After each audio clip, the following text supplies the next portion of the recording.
శృతి ద్వారా శివ కేసులో ప్రభావతి చేసిన మోసాన్ని తెలుసుకొని ప్రభావతిని ఇంట్లో నుంచి బయటికి గెంటేసిన సత్యం.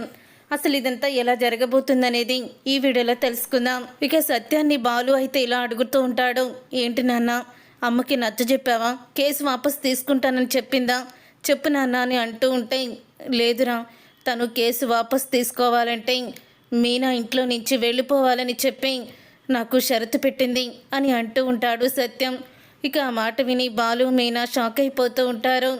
ఏంటి నాన్న, అమ్మ అసలు శివ తప్పు చేస్తే మీనాని ఎందుకు బయటికి వెళ్ళిపోమంటుంది అని అంటూ ఉంటే, ఏమోరా, మీనాని ఎప్పుడెప్పుడు బయటికి పంపించేయాలని మీ అమ్మ ఆలోచిస్తుంది. మీ అమ్మకి ఇప్పుడు అవకాశం వచ్చింది. మీ అమ్మని ఎలా దారికి తీసుకురావాలో కూడా తెలియడం లేదు. నేనే మీ అమ్మ ఇలా తయారవడానికి కారణం. ముందు నుంచి తను చేసే పనులకి నేను ఎదురు చెప్పుంటే, తనని మందలించుంటే ఈ పరిస్థితి వచ్చేది కాదు. ఒక చావు కానీ భర్తనైపోయాను అని అంటూ ఉంటాడు సత్యం. అప్పుడే ఇక బాలు అయితే బాధపడుకున్నానా అని అంటూ ఉంటాడు. నేను ఇంట్లో నుంచి వెళ్ళిపోతానండి అని అంటూ ఉంటుంది మీనా. ఆ మాట విని, మీనా ఏం మాట్లాడుతున్నావు నువ్వు ఇంట్లో నుంచి వెళ్ళిపోవడం ఏంటి మీనా? లేదు మీనా, అలా జరగడానికి వీల్లేదు.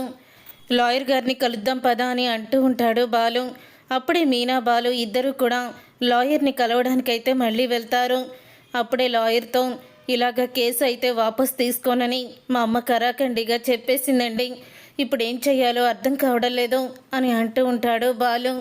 మనం ముందు ఒక ప్రయత్నం చేసాం, తరువాత ఇక మరో ప్రయత్నం.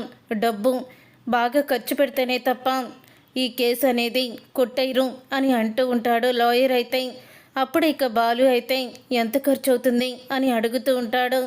సుమారు నాకు 5 లక్షల దాకా ఖర్చు అవుతుంది అని లాయర్ చెప్పడంతో ఒకేసారి షాక్ అయిపోతూ ఉంటాడు. బాలు అయితే 5 లక్షలా అని అనగానే, అవును బాలు, ఈ కేసు చాలా క్రిటికల్ కేసు. ఇప్పుడు శివని బయటికి తీసుకురావాలంటే ఖచ్చితంగా మనం ఇలా ఖర్చు పెట్టాల్సిందే. కోర్టుకి కేసు వెళ్తే ఆ తర్వాత ఎన్ని ఏళ్ళు జైలు శిక్ష పడుతుందో చెప్పలేము. తన భవిష్యత్తు ఎలా ఉంటుందో కూడా నేను చెప్పలేను. తర్వాత మనం ఎన్ని ప్రయత్నాలు చేసినా అదే 5 లక్షలు తీసుకువచ్చి కేసుని కొట్టేమనాలనుకున్నా కూడా అది జరగదు.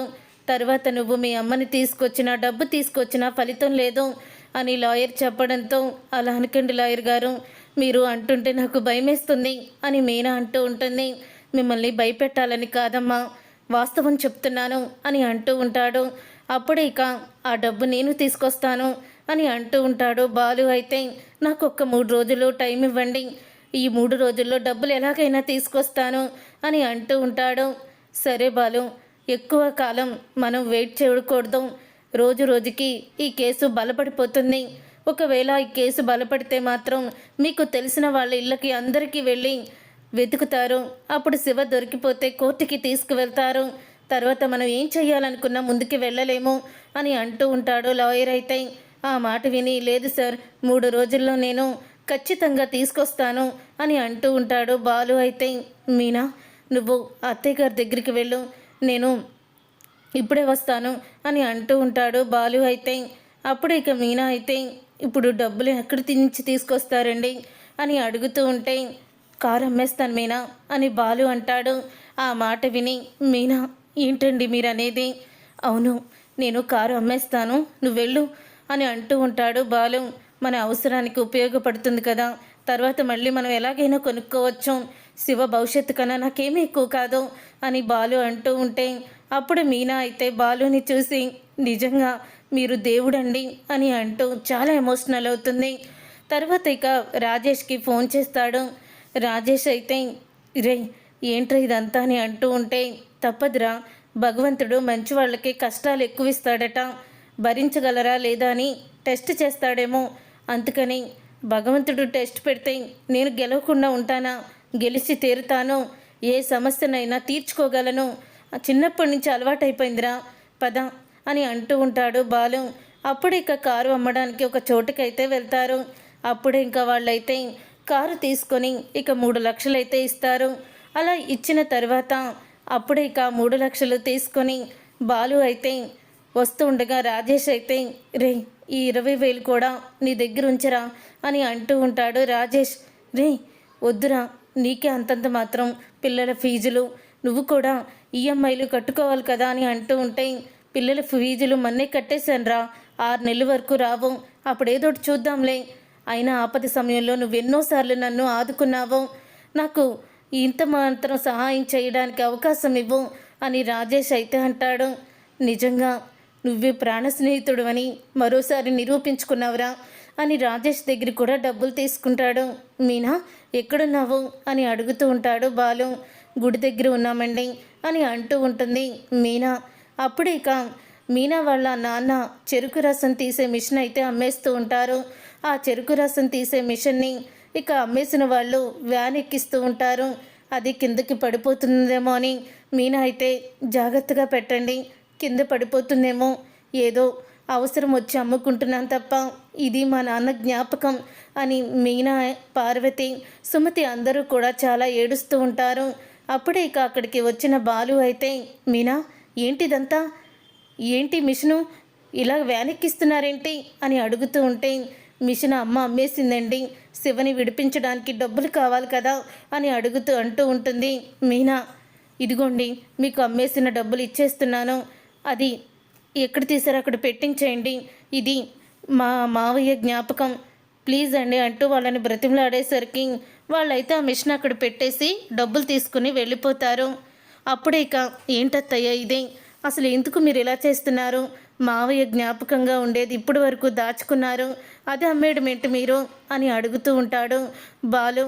శివకి కేసు నుంచి బయటపడాలంటే డబ్బులు కావాలి కదా బాబు అని అంటూ ఉంటుంది. అవన్నీ మీకు ఎందుకు అత్తయ్య, నేనున్నాను కదా, నేను చూసుకుంటాను, మీకు మాత్రం ఎక్కడి నుంచి వస్తాయి బాబు, ఇప్పటికే మా కోసం ఎంతో చేశారు, మిమ్మల్ని అడగాలంటేనే నా ముఖం చెల్లడం లేదు అని అంటూ ఉంటుంది పార్వతి. అదేంటత్తయ్య, నన్ను ఇంకా పరాయి వాళ్ళలాగే చూస్తున్నారా, నన్ను మీ కొడుకుగా అనుకోవడం లేదా అని అంటూ ఉంటే అది కాదు బాబు, మీరు నన్ను పరాయి వాళ్ళుగా చూస్తే చెప్పండి, నేనేమీ పట్టించుకోను అని అంటూ ఉంటే అయ్యో మిమ్మల్ని పరాయి వాడిని ఎందుకు అనుకుంటాం బాబు, నిజంగా మీరు మా పాలిట దేవుడు అని అంటూ ఉంటుంది పార్వతి. అయితే తర్వాత మీనా ఇదిగో ఈ డబ్బుకి అలాగే రాజేష్ కూడా డబ్బులు ఇచ్చాడు అని అనగానే ఇదిగో బావా 1,00,000 రూపాయలు అని 1,00,000 రూపాయలు అయితే ఇస్తుంది. నీకు 1,00,000 ఎక్కడి నుంచి వచ్చాయి సుమతి అని అడుగుతూ ఉంటుంది మీనా.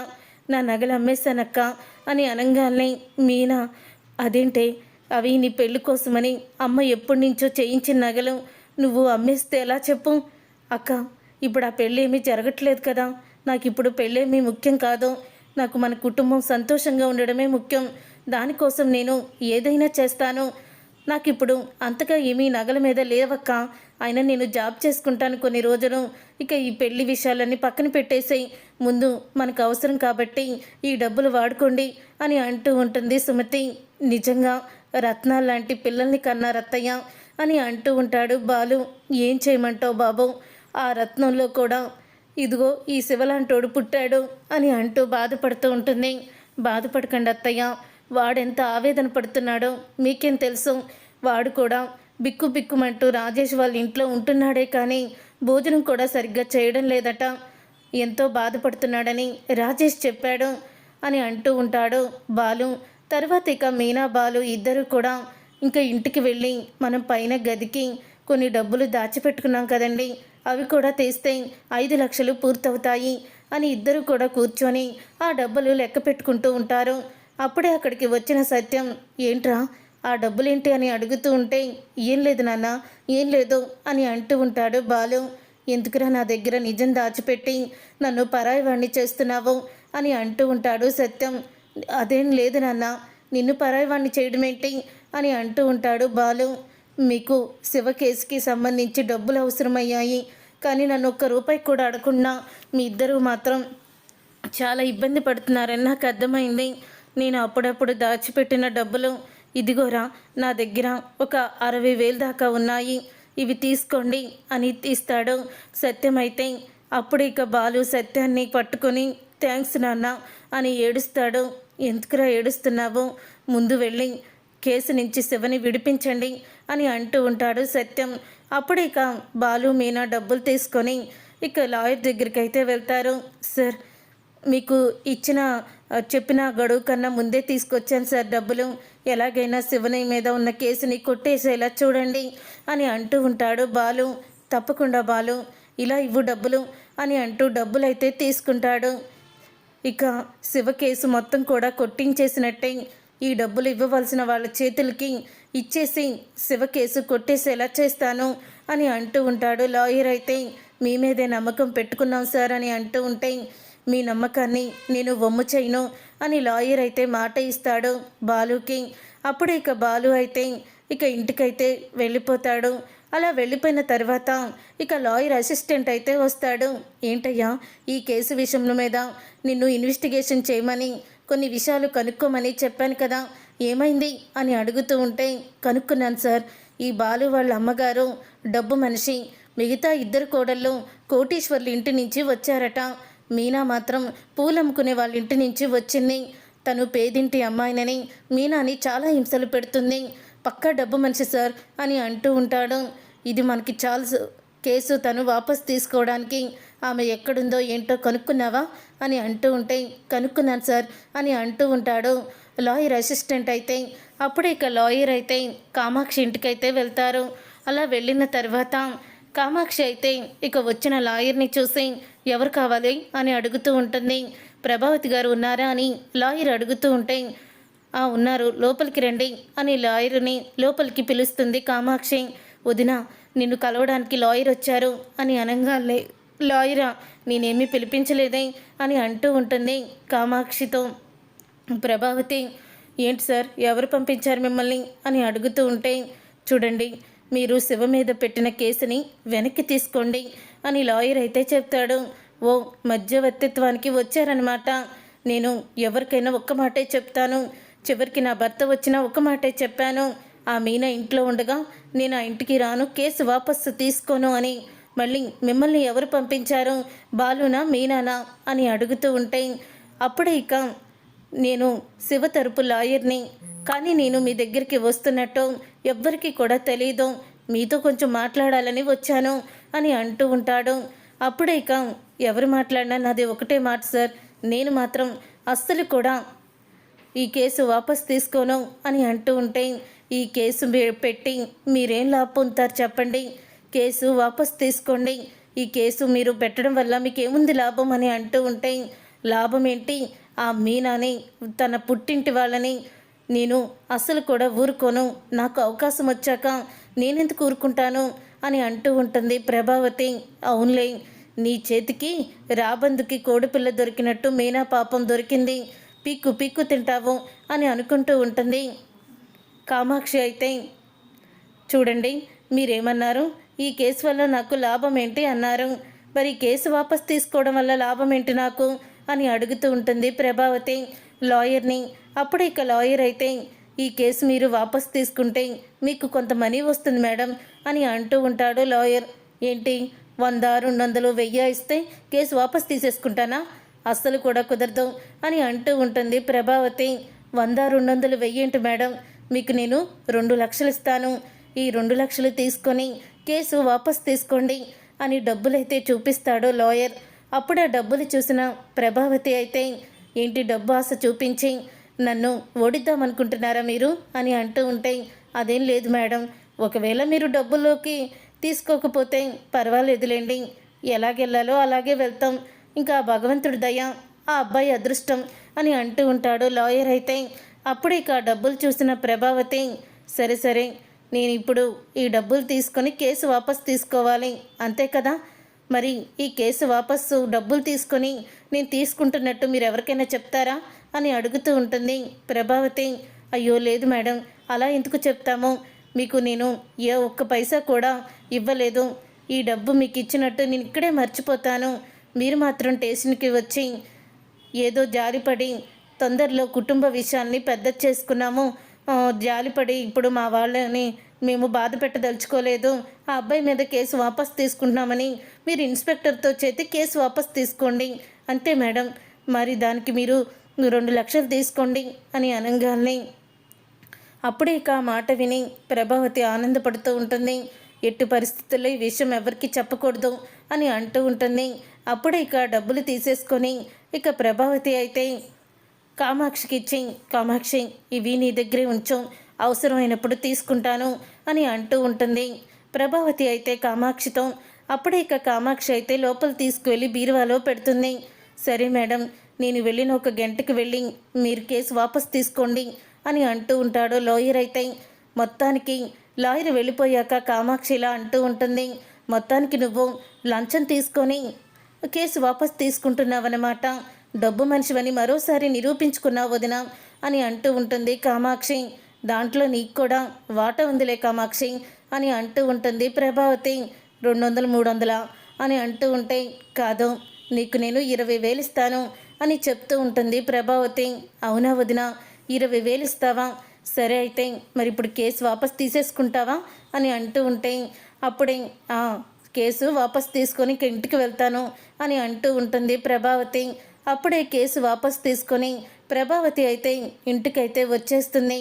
అప్పుడే సత్యం అయితే ఇంటికి వచ్చిన ప్రభావతిని చూసి అడుగుతూ ఉంటాడు.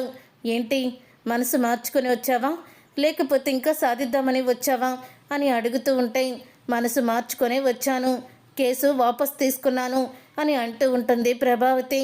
ఆ మాట విని మీనా అయితే ప్రభావతి కాళ్ళ మీద పడి, చాలా థ్యాంక్స్ అత్తయ్య, ఇప్పటికైనా మమ్మల్ని క్షమించి మీరు కేసు వాపస్ తీసుకున్నారు అని అంటూ ఉంటుంది మీనా.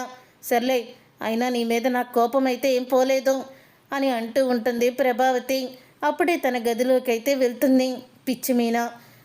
నేనేదో జాలిపడి తీసుకున్నాను అనుకుంటున్నావా? 2 లక్షలు తీసుకున్నాను అని అనుకుంటూ ఉంటుంది ప్రభావతి. తర్వాత ఇక శృతి అయితే అత్తయ్య వచ్చేసారా అని అడుగుతూ ఉంటుంది మీనాని. వచ్చేసారు శృతి, నాకు ఒక సహాయం చేస్తావా అని అడుగుతూ ఉంటుంది మీనా. చెప్పు మీనా, ఏం చేయను అని అడుగుతూ ఉంటుంది శృతి. ఏం లేదు, అత్తయ్య నన్ను చూస్తే ఇంకా అలాగే ఉన్నారు కోపంగా, ఈ జ్యూస్ తీసుకువెళ్ళి అత్తయ్యకి ఇచ్చేయి అని అనగానే, అప్పుడే ఇంతేనా, నేను తీసుకువెళ్ళి నేను ఇస్తాను కదా, నువ్వేమీ కంగారు పడుకో అని శృతి అయితే జ్యూస్ తీసుకొని ప్రభావతి గదివైపుకి అయితే వెళ్తుంది.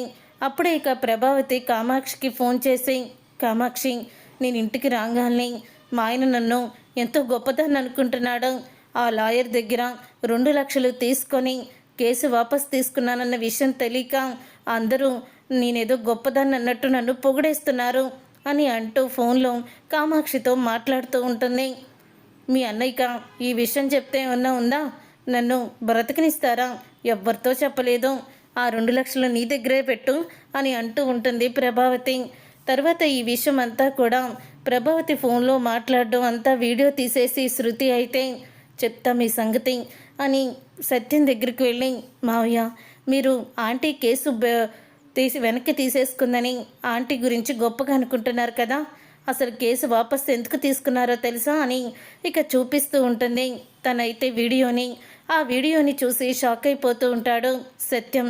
ఇక వీడియోని చూసి షాక్ అయిపోతూ ఇక సత్యం అయితే, ఏంటి ఇది, కేసు వాపస్ తీసుకుంది, డబ్బులు తీసుకోనా, ఇంత కుట్ర చేస్తుందని అస్సలు కూడా అనుకోలేదు అని అంటూ ఉంటాడు సత్యం అయితే. అప్పుడు ఇక ప్రభా అని అంటూ గట్టిగా అరుస్తాడు. మరోసారి డబ్బు మనిషివని నిరూపించుకున్నావు కదా అని అంటూ ఉంటాడు సత్యం.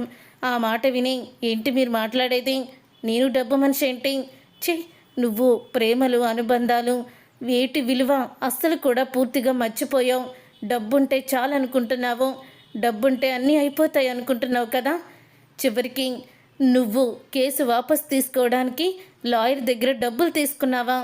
ఆ లాయర్ దగ్గర డబ్బులు ఎవరివో తెలుసా? నీ కొడుకు కోడలిది. చెమట వచ్చి రోజు కష్టపడి పనిచేసి రూపాయి దాచుకున్న డబ్బులవి. నువ్వు మాత్రం ఈజీగా కేసు వాపస్ తీసుకోవడానికి తీసేసుకున్నావు. ఛీ, నీలాంటి దాన్ని చూస్తుంటే నాకు అసహ్యం వేస్తుంది. నువ్వు కాదే ఇంట్లో నుంచి వెళ్ళిపోవడం, ఇప్పుడు నేను నిర్ణయానికి వచ్చాను, నిన్నే నేను ఇంట్లో నుంచి బయటికి గెంటేస్తాను అని అంటూ ఉంటాడు సత్యం అయితే. అయినా నేను లాయర్ దగ్గర డబ్బులు తీసుకొని ఇదంతా చేశానని మీకు ఎవరు చెప్పారు? ఆ మీనానేనా? నాకు తెలుసు, దానికి నేనంటే కుళ్ళు అని అంటూ ఉంటే, మీనా కాదు శృతి చెప్పింది అని అంటూ ఉంటే, ఏంటి శృతి? అవును, నువ్వు ఆ మీనా మనిషివి కదా, అలాగే మాట్లాడతావులే, అని అంటూ ఉంటుంది. ప్రభావతి అయితే రోజు రోజుకి నీకు పొగరు ఎక్కువైపోతుంది. పోన్లే కోటీశ్వర్ల ఇంటి నుంచి వచ్చావు కదా అని ఏదో మర్యాదగా చూస్తూ ఉంటే నీకు కూడా పెద్దలంటే గౌరవం లేకుండా పోతుంది అని తిడుతూ ఉంటుంది.